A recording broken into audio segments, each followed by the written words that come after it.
It's my honor to introduce the second panel of the morning focused on economic statecraft, which will be moderated by the wonderful Dr. Erin McFee.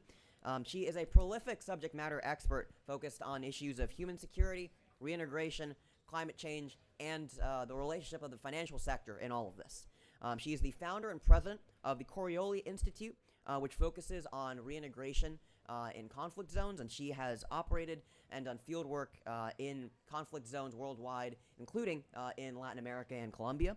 She's also a non-resident senior fellow at the Atlantic Council in their Latin America Center, and has a PhD from the University of Chicago. So with that, I don't want to take up too much of everyone's time, again, because after this we got lunch. So Erin, over to you and the panel. Thank you. Thank you so much, Umar, and it's lovely to see some friendly faces and some new ones in the audience today. So thank you for joining us for the Economic Statecraft and Supply Chains panel this afternoon. So we will be late morning.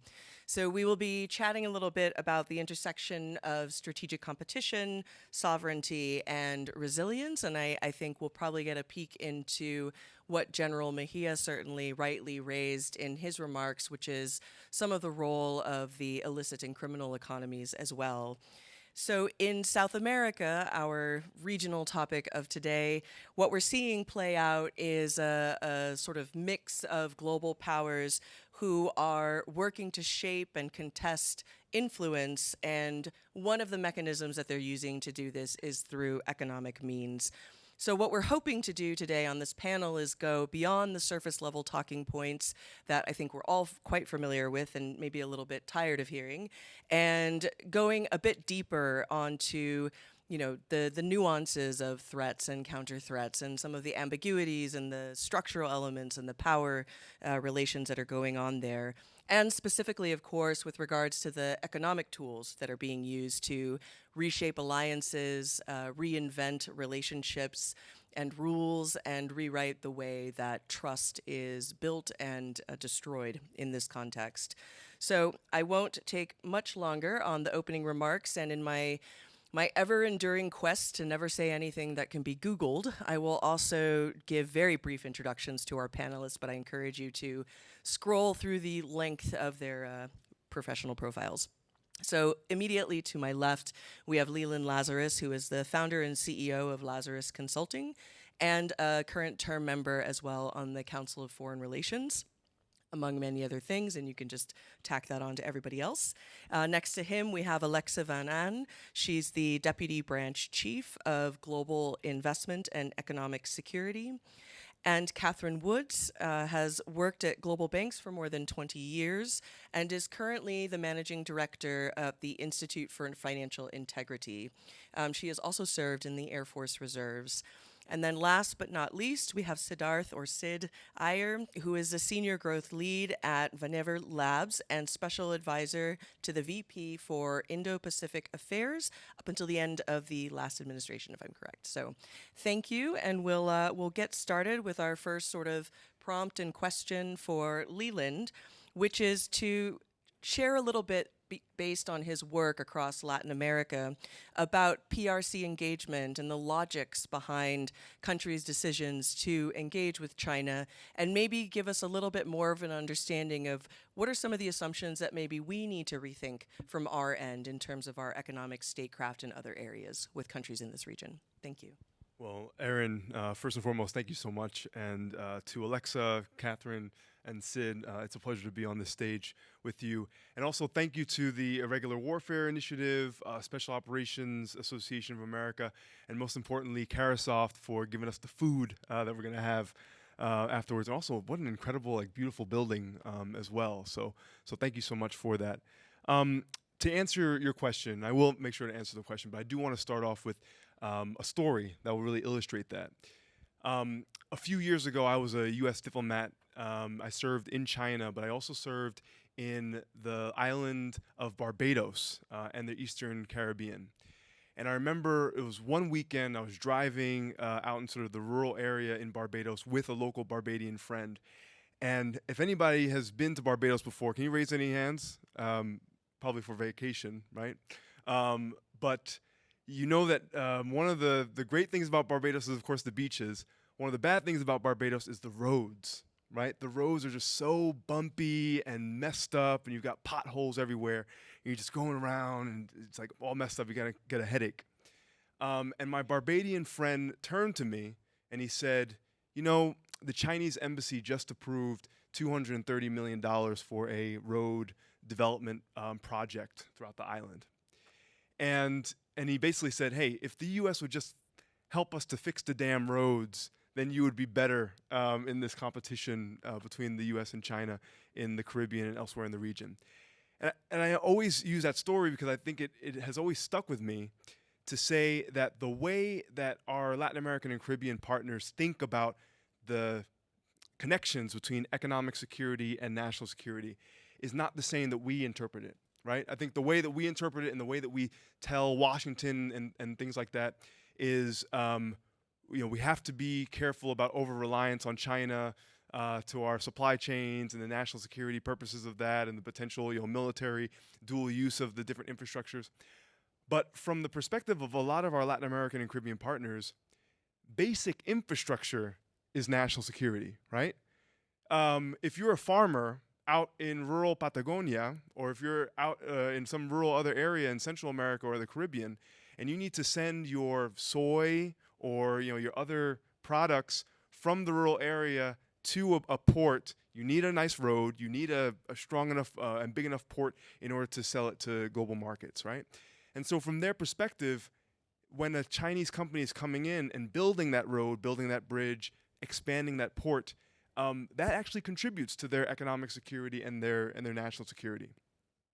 Again, I don't want to belittle the very real national security concerns, but I just want to say, kind of relay kind of the concerns that I've heard from local Latin American and Caribbean partners. The second issue that I want to talk is that most of the time when it's the U.S. that's coming to warn our Latin American and Caribbean partners about not doing business with China, of the economic coercion that China does in the region, it could come off as a little bit hypocritical. Why? Because in the 19th and the 20th century, the country that had exerted economic coercion against Latin America and the Caribbean, and even military dominance, was the United States, not China, right? In the 19th to 20th century, the U.S. invaded Latin American and Caribbean countries militarily or intervened militarily 41 times, right? And so it comes off as a little bit hypocritical to some communities in Latin America and the Caribbean when it's the U.S. Talking about this. And then, of course, we know the other story that everybody knows, sort of over the past 2 decades, U.S. and other Western companies haven't necessarily been prioritizing Latin America and the Caribbean in the way that maybe it should. And certainly post-2008, a lot of Chinese companies have come in to buy up assets that certain Western companies, usually Canadian, like Canadian mines and things like that, that they were shedding some of their assets, and Chinese companies have come to take them up. And so lastly, I wanted to talk about sort of how the U.S. Can recalibrate, right?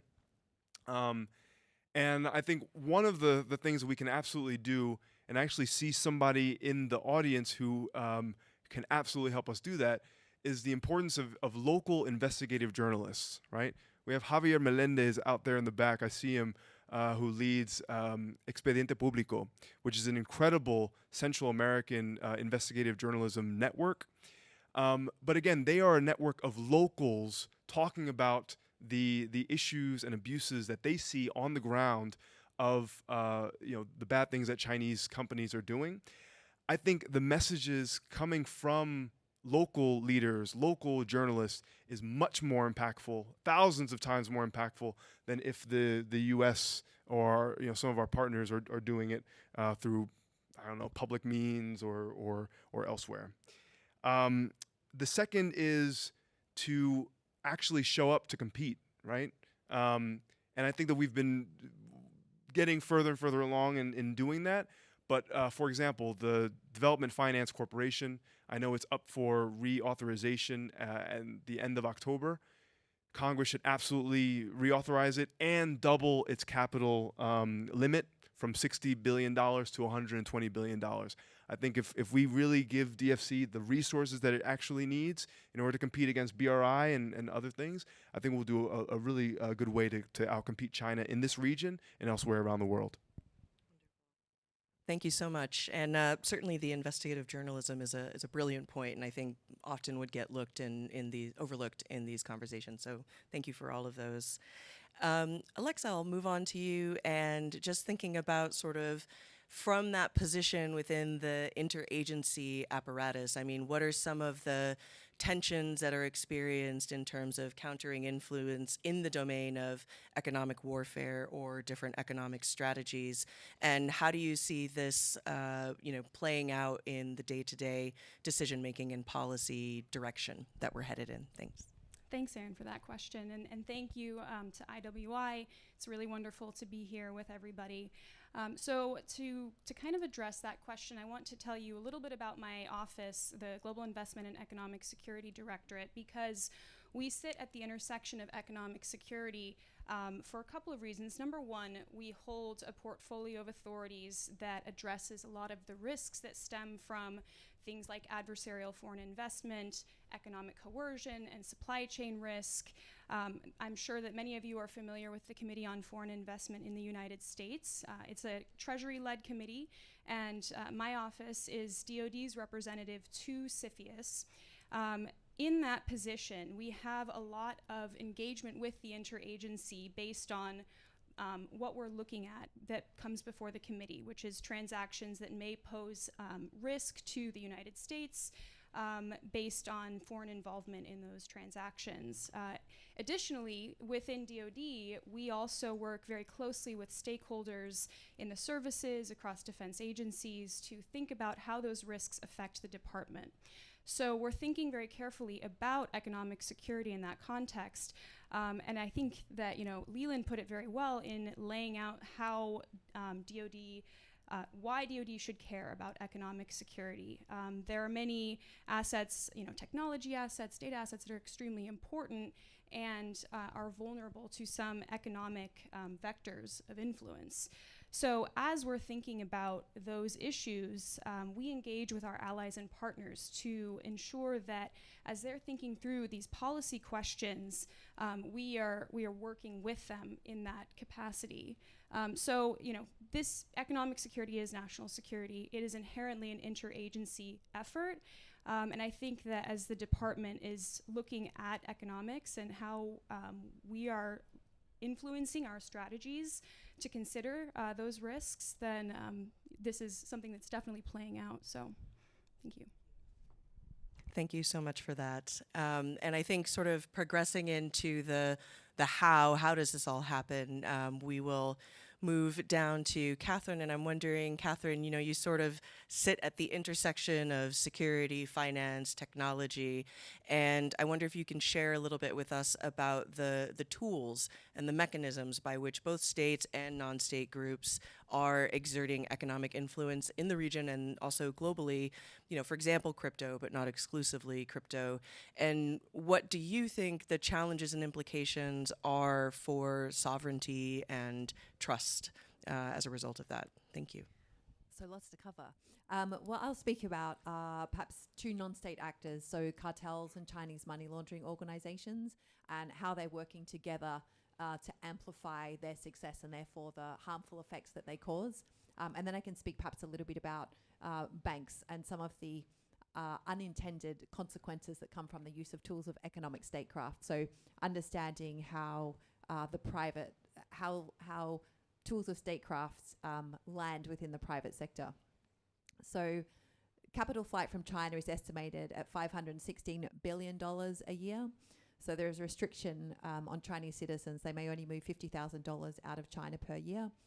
There is desire amongst affluent officials and individuals to have more money outside China than that. And the drivers for that are things like military buildup around Taiwan, crackdowns on the private sector, and a desire to have investments outside China. So what they need is access to money or to value outside China, but without transferring it in ways that would make it obvious that they are breaking those capital controls. The United States and other Western countries are really popular countries for Chinese investment. There are also family members living here, students at university. So that's where they want that money. Who has lots of money in the United States and wants to get that into the financial system and make it look legitimate? The answer is cartels. So cartels have vast amounts of funds in the US. That's often in cash, and they want to have that in different locations. They want to move that money, for example. They'll invest some of it, but they also want to move that value back to where the cartels are located. So, for example, in Mexico. So the way this methodology works is Chinese money laundering network will use money mules to move that cash into the formal financial system. They'll make an arrangement between a money broker in the United States and one in China. Your Chinese individual wanting to move money deposits money into a Chinese bank account. WeChat messages get exchanged, for example, and an equivalent amount of money is made available to them in the United States. So what we've done is they've moved value from the United States to China without any cross-border wire transfers. There's no readily detectable movement of that value because the only link is a WeChat. So Chinese national takes that money, invests it, pays the children's tuition fees, buys real estate, whatever it is that they want to do. Now the cartel has money in China. They don't particularly want the money in China either. That doesn't benefit them. So what they do is they will use that to buy precursor chemicals. So China is the #1 country for manufacture of precursor chemicals for narcotics manufacture and other equipment that's used in drug manufacturing. They'll also use it just to buy goods that can be sold in other countries to generate value. Those items are shipped to Mexico. The same method can happen in other countries, but in our example, we'll ship it to Mexico. They use those precursors to make more drugs, ship them to the United States, sell them for cash, and the cycle continues. Or they sell the items and they generate revenues. So the significance here is that each currency stays in its own country. The US dollars are staying in the US, Chinese RMB stays in China, and Mexican pesos stay in Mexico. And this makes it really difficult for investigators, whether that's within financial institutions or within law enforcement or financial intelligence units, to connect the dots between those flows. When cartels laundered their own funds, they would typically charge about 10%. That was their commission for laundering money. Chinese money laundering organizations charge 2% or less. So if you think about this from a commercial perspective, if you're a private sector business and you can increase your profitability by 8% just by changing your supplier, that's a significant achievement. And what that means is significantly more money and resources are available to cartels to amplify the negative effects that they're causing, to make more drugs, to buy weapons, to buy, as we've seen on the previous panels, to buy drones, to corrupt officials, and to amplify those harms. It also means that Chinese money laundering networks are extending their reach and influence and their adverse effects on those economies. So that's an example of how non-state actors can work together in informal alliances. Second point I'll speak about is some of the unintended consequences of tools of economic statecraft. So banks obviously have an obligation not to process illicit flows, whether that's money laundering, sanctions evasion, financing trade, which is a violation of export controls, so movement of restricted materials. And if they get that wrong, the consequences are significant. So TD Bank was fined $2 billion for not having adequate controls in place last year. So consequences are serious. What can a bank do? The bank will do due diligence on its clients. So it will try to make sure that those clients have adequate controls in place so that the bank is not exposed to illicit activity.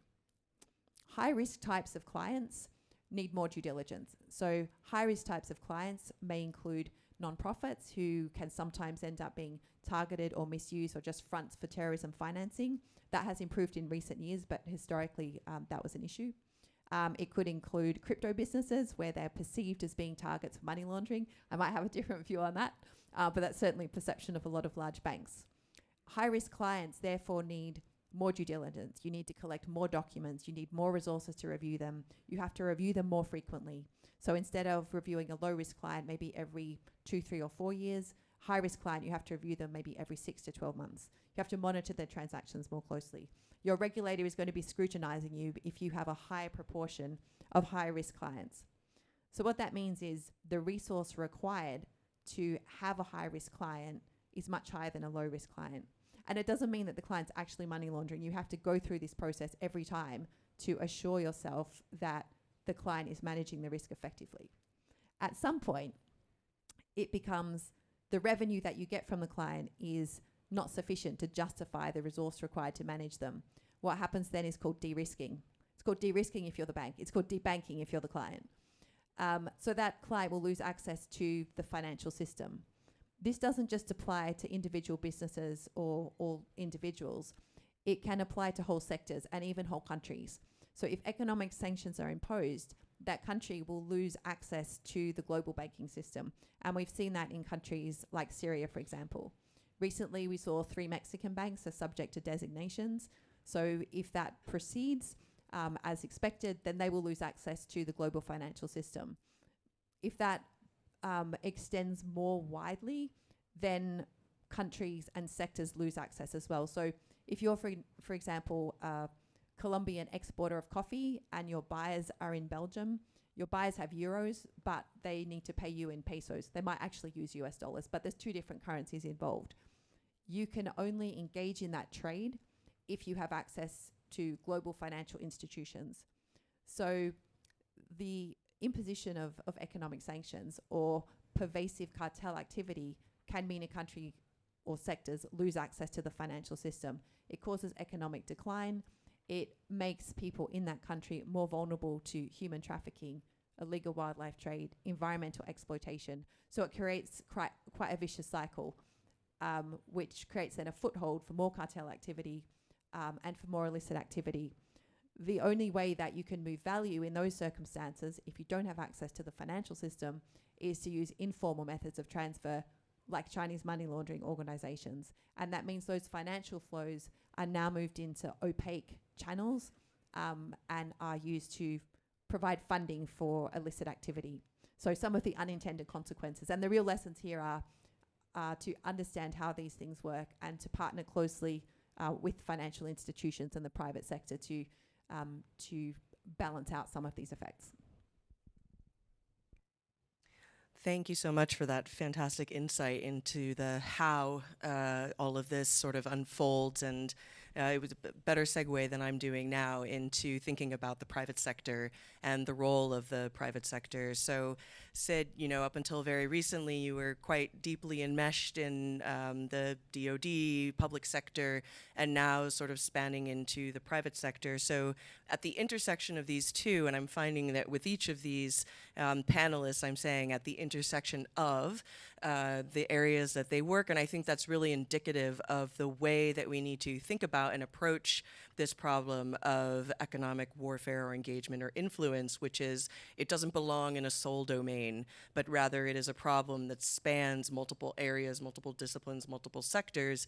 And so if we're thinking about solutions, that ought to be how we engage as well. So again, at this intersection, what can we do? I mean, we know what's bad now and maybe what we need to rethink, but what are we looking at in terms of some alternatives to some of these things that have just been outlined? Thanks. Sure. Thank you very much for that, Erin, and it's a pleasure to be up here on stage with my fellow panelists, and I'd like to, again, extend my gratitude to the Irregular Warfare Initiative for organizing this event. I think maybe some strategic sort of framing might be useful here. I think there's no shortage of ways in which we can sort of decry and talk about the ills that China brings to the world. But I think when you're getting around to the questions of like core strategy, organizing the government, and finding ways in which you can operationalize strategy for action, it's important to hone in on some particular dimensions of the challenge that we face. And I think it might be useful just, as way of some stage setting here. During my time in government, I spent roughly about 20 years or so in intelligence and policy roles, working on all the sub-regions that now make up the Indo-Pacific. And through most of that time, what China was doing in any given region was always in the background. And the lens through which we considered the implications of China's diplomatic engagements, its economic investments, its military activities, was through one, I think, whatever the priority lens was for us here in Washington, usually around like counterterrorism or some other issue. And then two, it was with an eye to finding ways in which we could use China's engagement in a given part of the world to engender and bring about cooperation. And that's certainly changed, and we live in a very different world today, where there are legitimate and very profound concerns about the leverage that China exercises over the global economy, and particularly the hardware and software that I think drive trade flows. So I'm talking about the things that you all know about, like infrastructure, supply chains, but it goes deeper than that, and it also includes the political sort of penetration among elites in areas of the world that traditionally have been neglected by policymakers, and that spans everywhere from the Western Hemisphere to the Pacific Islands. I think some of these concerns were magnified in the run-up to the pandemic, when we started to see the PRC exercise its leverage in parts of Southeast Asia to express displeasure over policy positions that smaller countries that were dependent on the PRC staked out, that were at odds with Beijing's preferences. But during the pandemic, we started to see here in the United States very concrete ways in which not just traditional parts of the national security economy, but the overall economy more broadly, how much leverage China had developed in governing our access to protective medical gear, the precursors to make vaccines, and so on. And then today, we're seeing an even sharper exercise of that influence in the context of the trade negotiations, where they're throttling access to rare earths and other minerals and components upon which our defense industrial base depends on. So I think, to get to your question on like where do we go from here, Erin, I think there are really three dimensions to what would make up a concerted campaign of economic competition that the United States and the private sector would wage to regain our dominance. One is around organization. Two, I think, is about insight. And then the third is about coordinated action between the public and private sectors.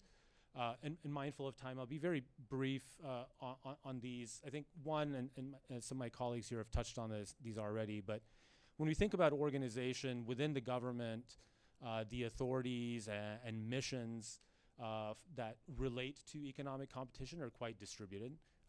Leland addressed the Development Finance Corporation and the role they do to provide, help underwrite risky infrastructure projects abroad. There's work being done at the Commerce Department and in parts of the Department of Defense to invest in critical technology areas and key pieces of the supply chain. I think just late last week, we saw the news about the Department of Defense making a major investment in shoring up an American-owned mine in Nevada. So organization's important. We need to make sure that these different disparate efforts across the USG are informed by coherent strategy and high-level leadership, so that there's real unity of purpose and mission. Second relates to insight, and I think Catherine did a really nice job illustrating the complexity and the sheer magnitude of data that economic competitors need in order to be able to challenge China in this domain.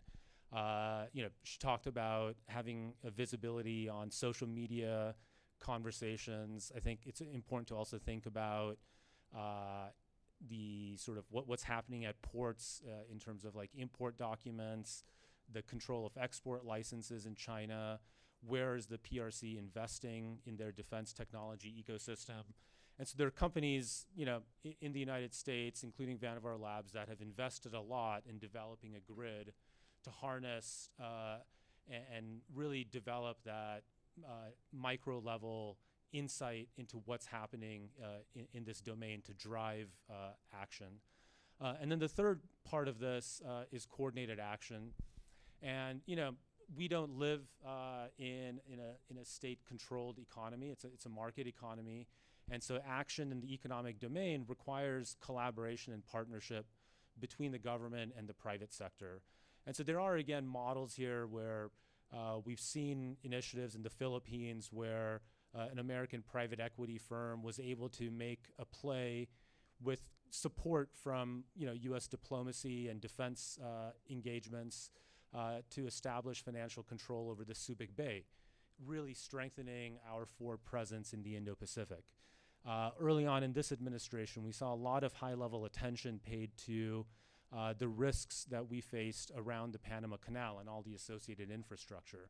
So mobilizing private capital through high-level political engagement and leadership to regain control of key terrain. Like, those are some of the examples of the big deals that the United States can get after.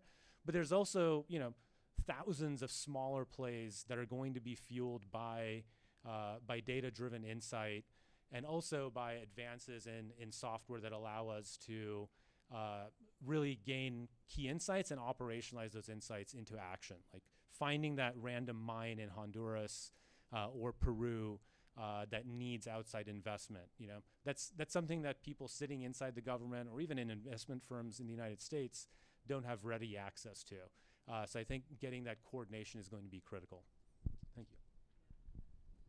Thank you so much. I'd like to take advantage of having all these fabulous minds assembled on the stage and offer an opportunity. Maybe we'll just go down the line. If you have any reactions or insights from what our fellow panelists have been chatting about, I think that was a very well-rounded conversation, so I appreciated that. And then we'll open up the floor to some questions, and we won't keep you from lunch for too long. You want me to start first? Yeah. Well, I think first and foremost, Alexa's point about Cepheus is a really, really important one. I've written in the past that what the region really needs, and I think one of the things that the U.S. can specifically do, is to do a Cepheus roadshow around the whole region. Everybody knows about the port of Chancay in Peru, opened up in November of last year. Going to be this huge mega port that has the potential to, rejigger basically the maritime supply chain, right, from Latin America to Asia. Apparently, Peru's Ministry of Defense wasn't aware of the ongoing economic deal that Casco made with a local mining company, Volcan, which then eventually led to the port of Chancay, right? And so, again, I think our Cepheus has its own problems, of course, but I think it at least could be a model that we can maybe do training sessions or workshops in all countries across Latin America and the Caribbean to say, this is how we do interagency screening of foreign investments that could have potential national security purposes. This is how we do it. You take it or leave it. That might be a good way. To Catherine's point about the rise of Chinese money laundering organizations, there's great work out there from the Global Initiative Against Transnational Organized Crime. Specifically, this guy, his name is Dr. Martin Thorley. He's based in London. I don't know if you guys have heard of him before, but if you haven't, definitely check out his work. They've come out with this theory of geocriminality, right, which is quite simple, right? It's what ways in which state actors are leveraging criminal elements in order to further their national interest. We see that, of course, with Russia hiring, hitmen and stuff like that in order to go after human rights activists. You see that in the case of North Korea and leveraging hackers and crypto stealers and whatnot. But we're also increasingly seeing the CCP leveraging Chinese criminal networks in order to further some of their interest. And we're actually seeing it not just in Southeast Asia, where you're seeing the rise of digital scam farms in the Philippines and in Myanmar and illegal mining operations in those areas. But you're also seeing some of the same things coming up right here in Latin America and the Caribbean, and also actually right here in the United States, right? There's been the rise of these illegal marijuana farms that have popped up in rural Maine and in rural Oklahoma that may or may not have some ties to criminal elements. In Latin America and the Caribbean, Catherine already mentioned how the Sinaloa cartel and Jalisco cartel are using Chinese money laundering organizations in order to launder their money. But it's not just that. It's happening in Trinidad and Tobago. It's happening in potentially Jamaica. It is happening in Peru with illegal, unregulated, unreported fishing, and how some Chinese criminal elements are setting up shell companies, right, in and around Peru in order to launder some of the illicit proceeds that they're making from the illegal fish and squid that they're getting. And so it's really part of a larger trend and a larger network that is really understudied. I think we need to understand that, and we need to also understand. I think in the previous panel, one of the gentlemen had mentioned that the state, right, in China, right, the state and the private sector are conjoined at the hip. You can also say something similar about the state and some criminal elements like the triads and so on and so forth. There's a Chinese saying, 睁一只眼, 闭一只眼, which is to keep one eye open and one eye closed, right? And it's this idea that, sometimes in certain embassies where in a certain country, the embassy may kind of know that some of these criminal elements are happening, and they may just turn a blind eye to it because it might actually benefit that. So that's on geocriminality. And then lastly, just this idea of breaking down silos, right? China is clearly thinking globally in its BRI, but then also the Global Development Initiative, Global Security Initiative, Global Civilization Initiative. And you're seeing some of the same playbook happening in other regions. I used to work at U.S. Southern Command, and we used to say that Africa today is what Latin America and the Caribbean is going to be in 5 years or 10 years from now, right?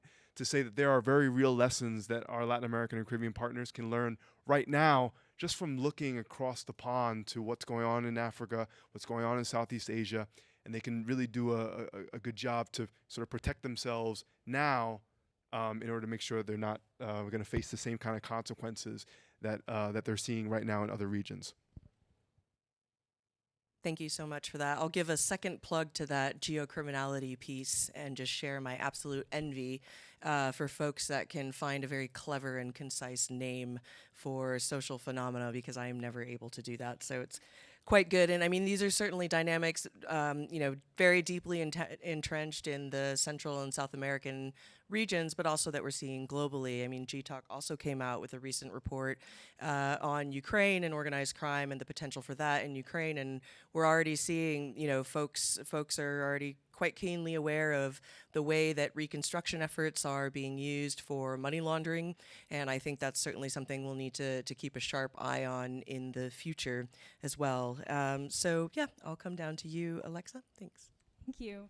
I have another geo for you because my my office actually is in the final stages of looking at the activities that the department is doing in geoeconomics and trying to understand what's being done. We spoke with organizations across DoD, including the defense agencies, across OSD, Joint Chief of Staff, the COCOMs, and thank you, Leland, for highlighting the importance of the work that the COCOMs are doing to advance U.S. national interests, but also maintaining awareness of some of the economic levers and how those work together with some of the military kind of effects that we would like to achieve.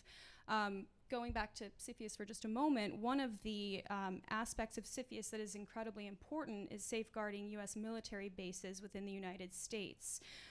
We review transactions, real estate transactions that involve a foreign entity that may pose some risk to military bases.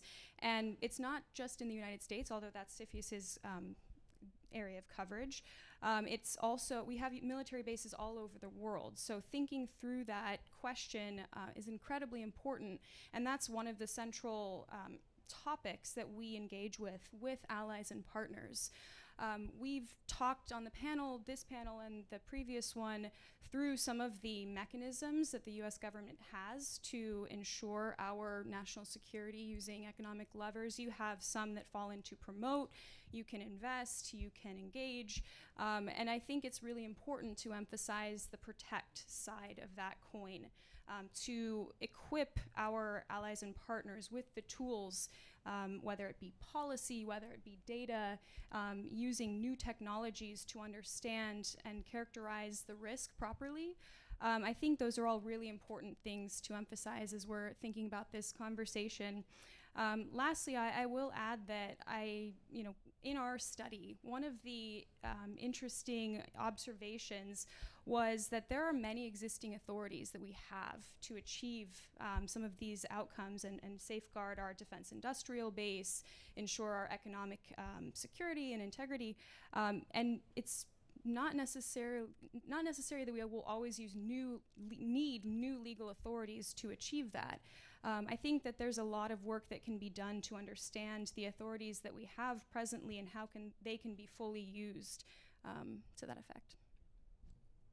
Thank you. And I think certainly this is a domain where a lot of the structures and the legal frameworks are in place, and it's sometimes often a matter of just, using what you have better rather than investing in an entirely new construction of a policy or initiative, which can be a good case for getting some resources behind that too. Thank you.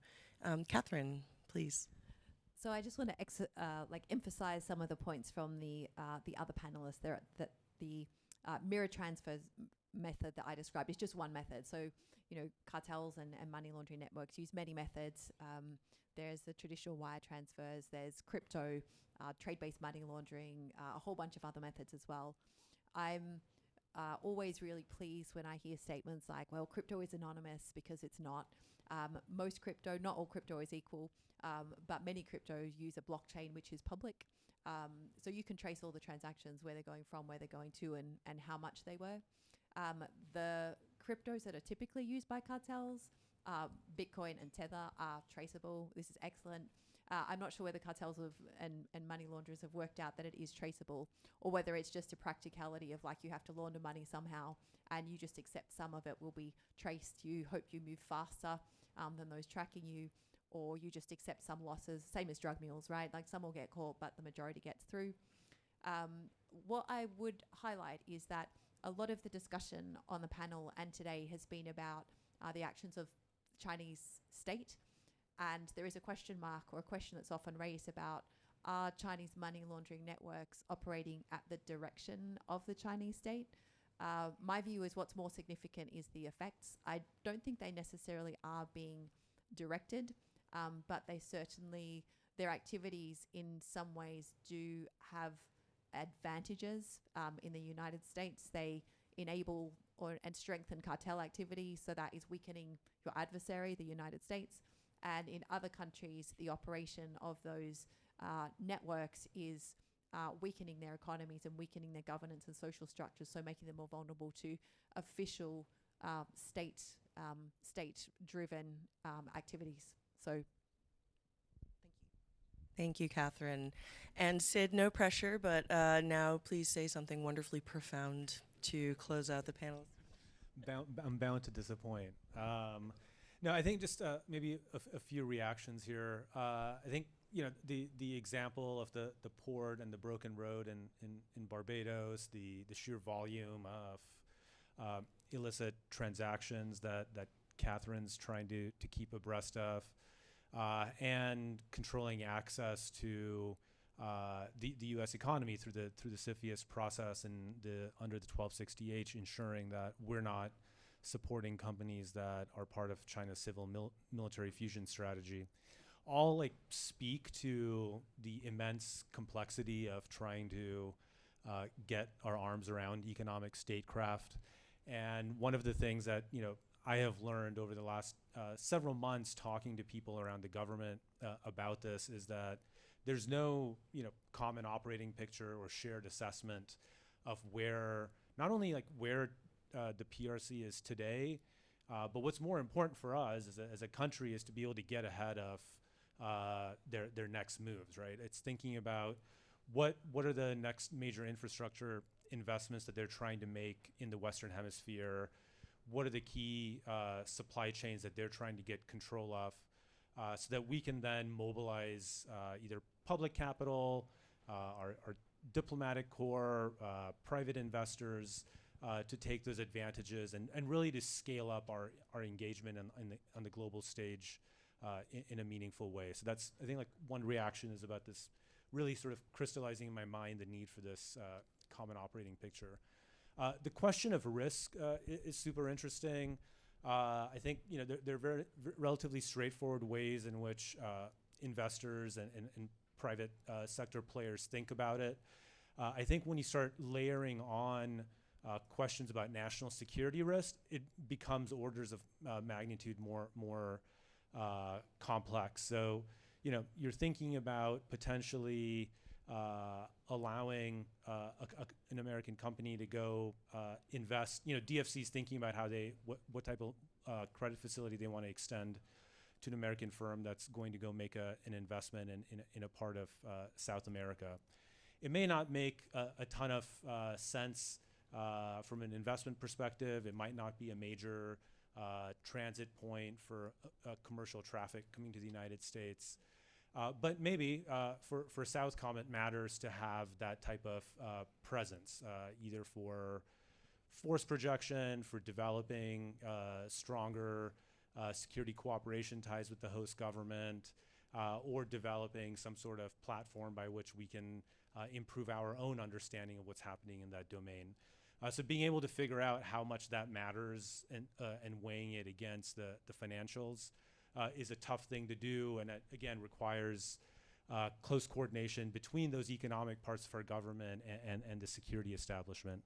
And then just the final piece of this, we've talked, about at the very high level, big picture infrastructure investments, there's supply chain stuff. But then I think Catherine sort of really put a fine point on money laundering, and there's this whole layer of elite capture that takes place, where through state-owned enterprises, front companies, and an organization like the United Workers Front, the PRC is able to make inroads in sort of misgoverned or poorly governed parts of the world, and gain control to elites who make decisions about what countries and businesses are going to be able to operate in their geographies. And that, again, is something that we haven't quite figured out as a government how to counter. But I just highlight that as one other important area that we would need to focus on. Thank you so much to all the panelists. I think we have time for a couple of questions, and then we'll get you fed in about 7 minutes.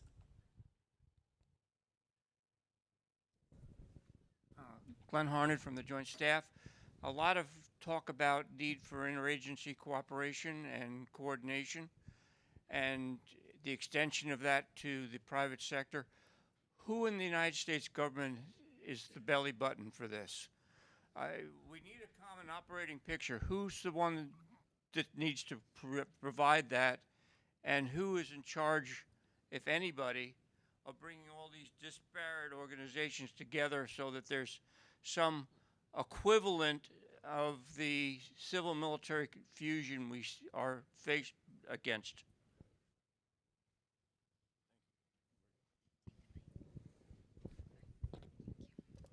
Yeah, I actually have thoughts, so I'm just going to invite myself into this conversation and also give them a second.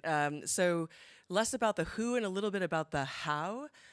So two things. One, I think one thing that's often not recognized in these sort of multi-sector interagency approaches is that this kind of work is a particular kind of work.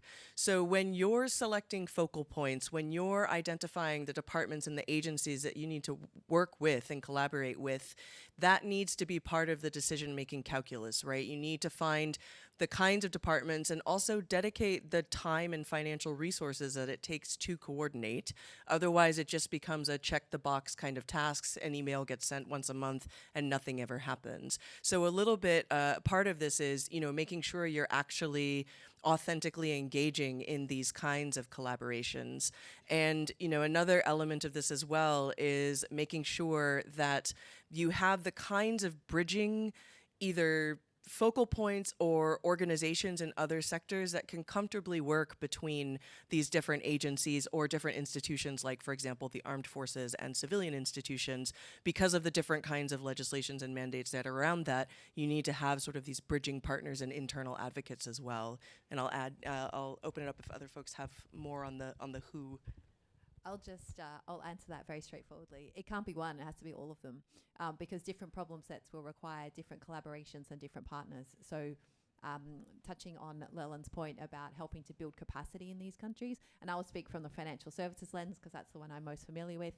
If you were, for example, to want to do a capacity building initiative in various countries in South America about how they can more effectively identify and respond to some of these illicit activities, your partner for that would probably be a financial institution. And I've seen that work really effectively, where you have financial institutions facing each other across the table because they understand their own realities, and they understand how kind of policy and strategy hits reality within a bank. So and in my expert panelists could no doubt speak on appropriate private sector partners for different types of initiatives that we've spoken about. But I think the easier answer is it can't be one, it has to be all of them. Obviously there needs to be some kind of deconfliction, but it really depends on the specific aspect of the problem set that you're focusing on.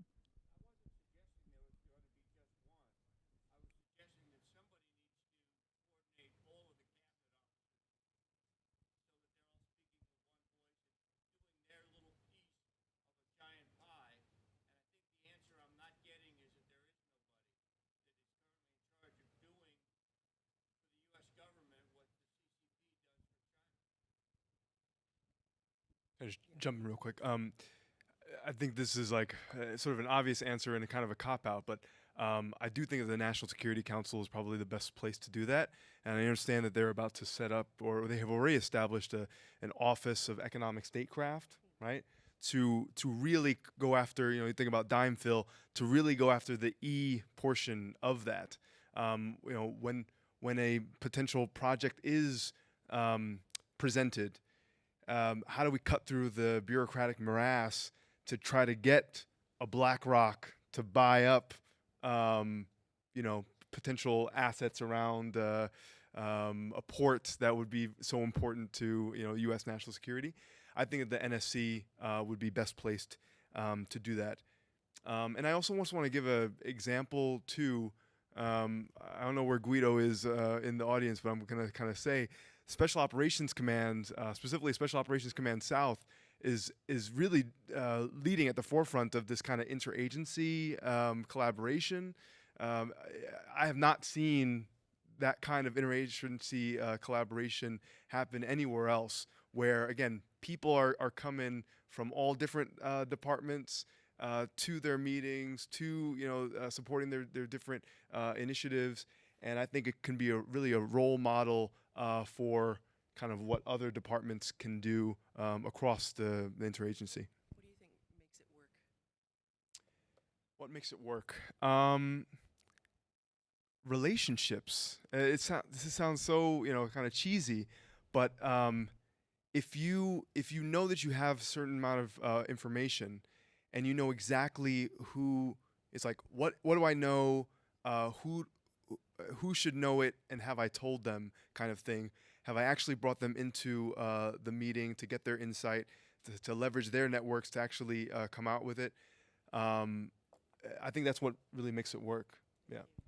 One thing to add to that, I think that having a clear sense of what risk you're addressing helps to hone all of those different entities who would be involved in solving these issues. So thinking about it in terms of risk scenarios seems to me like a great way to do that, because then you have that level of focus. So on top of sort of the relationships, just a clear understanding of what is the risk challenge that you're trying to solve. Very briefly, I think the short answer to your question, Glenn, is that no one's doing it now. That it's a void inside the government. Two, it doesn't really matter who's in charge. I think what's more important is that the offices and departments and agencies around the government that are responsible for it get serious about the problem and start giving direction to their offices to move out and work with their partners across the government. The good news is that in the latest reconciliation bill, the Congress did provide funding to the Department of Defense to put serious resource and intellectual effort behind the idea of economic competition. So, for better or worse, we have this dynamic where defense ends up taking over sort of outsized roles in mission areas that are not within its traditional domain. But if that's where the resources are going, maybe that's sort of the starting point. And there are a lot of organizations there which I think have a very fine-tuned appreciation for the national security risks posed by China's global economic posture. And so that provides them, I think, a little bit of serious credibility in weighing in on the conversations that relate to what types of investments and moves we want to make to displace them and regain advantage for ourselves. Great, thank you. I did see that there were other questions, but unfortunately we're at time. So Leland, Alexa, Catherine, Sid, thank you so much for your sharp insights. And certainly please feel free to engage them during lunch, but don't do the thing where you walk up and ask them a question right when they take a bite of food. So thank you so much.